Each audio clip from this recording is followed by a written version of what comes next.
Hey everyone, welcome back to the live. Thank you so much for watching. I appreciate all of the viewers, regardless of what platform you're watching on. I know we have a few people watching from Instagram, so shout out to the Instagram fam. We don't have them on tonight, but I still shared the lives. Shout out to our Facebook viewers. I appreciate you all, and shout out to our YouTube subscribers as well. So tonight we're just doing a couple of wind down videos. I will have a few videos that are dedicated to business as well, but I just wanted to have a conversation about something that I feel like is good to listen to before you go to sleep or before you're shutting down for the night. And tonight's message is about how your perception is your reality.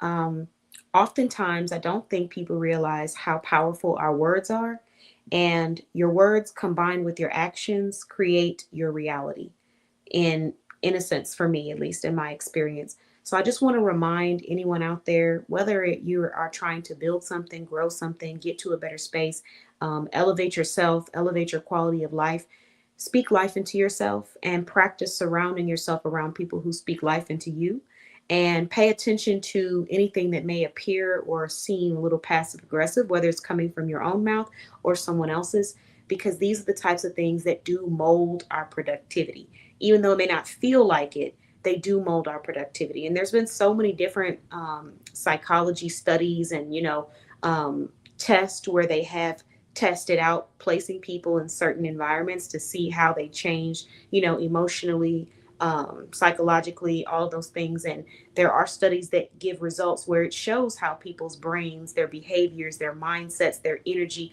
their spirit changes based off of the environment that they're placed in. So I just want to keep that reminder for anyone out there who's building something or trying to grow, that what you say, it can be a part of your reality, and it can become a self-fulfilling prophecy if you're not careful. I've seen this in different areas of life. I've seen it in relationships.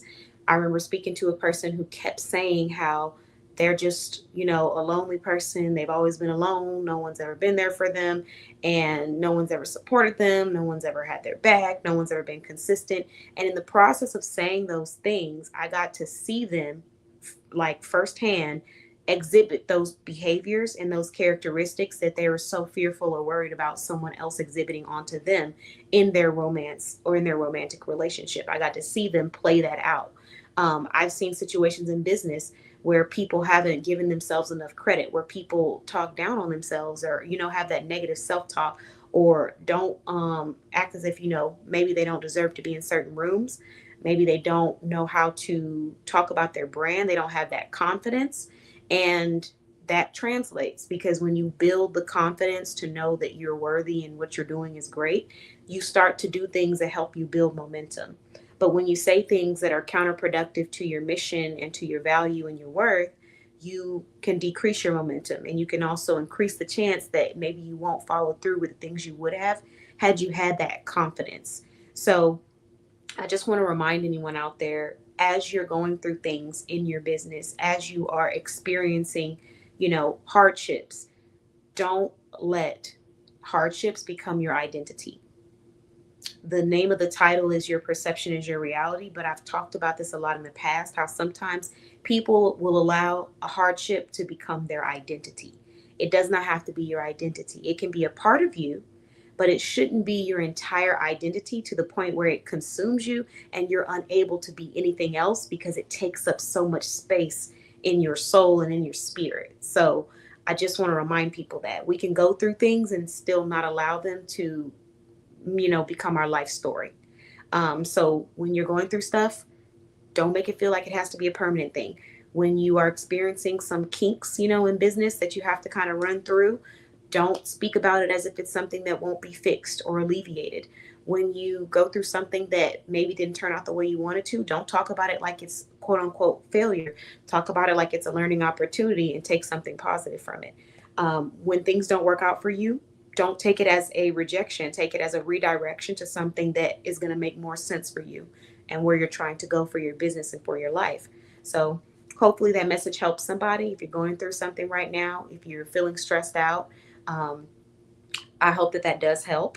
And in the process of me talking about, going through things and feeling stressed out, I'm going to move to the topic of how we can have better schedules and just give out a couple of scheduling tips for any entrepreneurs or anyone out there who just feels like they might be drowning right now and needs a little bit of support with how to get out of it or how to get out of their own head. Because when you feel like you're drowning, you feel overwhelmed.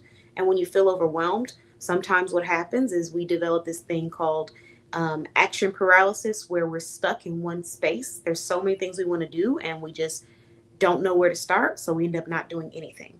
So we can talk about that in our wind down. I think we have about 2 or 3 more videos this evening. So we can go into scheduling tips for your business to help you be a little bit more productive. Thanks for watching, and I'll see you guys in 1 minute in our next live. Bye bye.